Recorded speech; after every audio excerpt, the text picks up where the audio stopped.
resin farm nerf, more rare mobs removed, and many game changes. Hello there, Ray here. We got a brand new snapshot today for the Java edition. This is 24W46A. This is the update known as the winter drop, and I'm guessing they're going to come out with this one just before Christmas. Maybe they're even going to try to come out before Thanksgiving, which is kind of a big holiday for these Americans. But when it does come out, it's going to be the full release of 1.21.4. Let's take a look at the goods and the bads of this update, and make sure to leave a like on the video.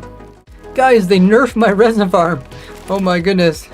So they changed it so that the resin little block, which you can place in like this, can now be waterlogged, so you can stick it inside of blocks just like it is inside of Bedrock Edition. The only problem is this means that water can no longer break it off when it is flowing either. So you can see the resin will spawn in there, even though the water used to come through and wash all the little resin over here into the center for my farm to work. Now it won't destroy it whatsoever, which is really a pity because this farm was actually really simple and easy to set up.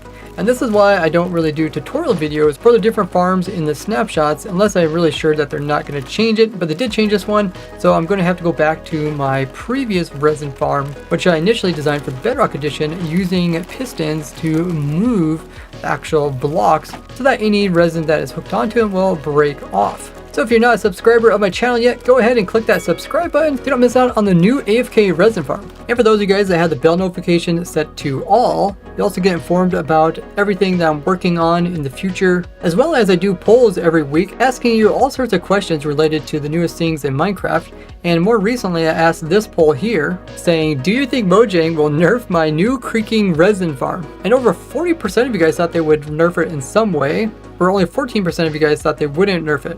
And it turns out the majority of you guys were correct. They actually did nerf the farm. They also made it a bit easier to place into weird locations, like I can click on this block and I'll place it up above. But it still needs to have a full face surface block in order to actually be placed onto. Now Creaking got an improvement today. It'll no longer vanish just by relogging, when typically when the world was reloaded, these guys would just vanish. But it seems like they still have the problem. Let's go ahead and also check it with using a nether portal, as nether portals can unload the chunks, which would normally cause them to vanish.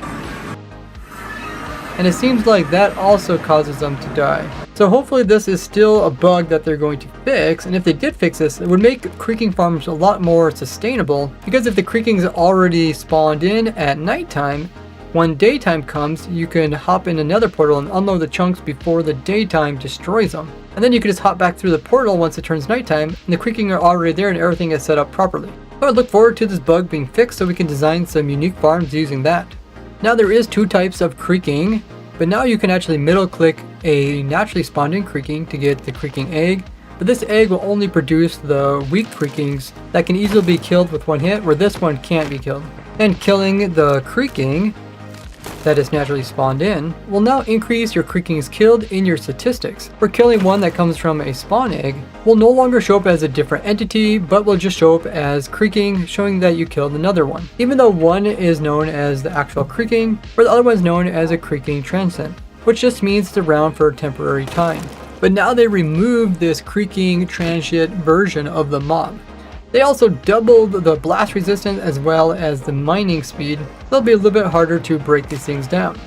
The Eyeblossoms also got some changes today. First up, if you would make the Eyeblossom into a suspicious stew, the amount of blindness that it gives you will now be the same as if you made a suspicious stew using the Azure Billet. And when the game puts in these pale gardens, when it generates the Eyeblossoms within it, they'll no longer replace the actual wood that comes from the pale oak trees. You can see here, despite this supposed to being a 4x4 bottom, this little flower was actually destroying part of the tree in order to place itself in there. So we won't see that anymore in these forests. They also fixed a problem that they tried fixing last week but it didn't work. Now the closed Eyeblossoms will no longer poison the bees in case they touch them. They'll only poison them if they are open. Water traders will also no longer sell more than one of the actual pale oak saplings in their trades. Now last week they changed it so that skeletons would prioritize holding bows over other weapons, but they accidentally made it so when they're drawing their bows back, they no longer were actually holding them in front of them. As you can see, they're just holding them to the side. So they fixed this for the bog, the stray, as well as the wither skeleton. They removed the prioritizing of bows for wither skeletons, So now they'll no longer pick up a bow and drop their sword. So we can't get this super rare wither skeleton with a bow unless you update your world to the previous snapshot, as I showed in this shorts video where you can get one of these guys, and then these guys are special as they can shoot out flame arrows despite them not having an enchanted bow whatsoever. But if you don't want to get these in a snapshot, you'll have to go all the way back to the version where you can give them overstacked swords, which will delete their items, and I explained how to do that in this video here. Ever since 2019, rabbits had problems pathfinding around small objects like fences. You might have also noticed them around stuff like stairs, just getting stuck there and not being able to move around it or get past it. Well, that supposedly got fixed today, but you can still see the rabbit here getting kind of stuck on this fence. And this one trying to hop up against this stair here. See what happens if I go in survival. Supposed to be scared and run away. So those got away, but yeah, these are still trying to get through. So they might have fixed it for some objects, but it looks like they still have a little bit of trouble. Now, it's possible to get a couple different advancements just by having different things in your hand while unleashing a mob. So they fix it for the armadillo advancement, they also fix it for the sheer brilliancy one, as well as the sniffer one. Also, bees that go into nest will no longer lose their lead, but instead drop it right where they go in. They also fix a whole bunch of visual bugs as well as some creative only ones.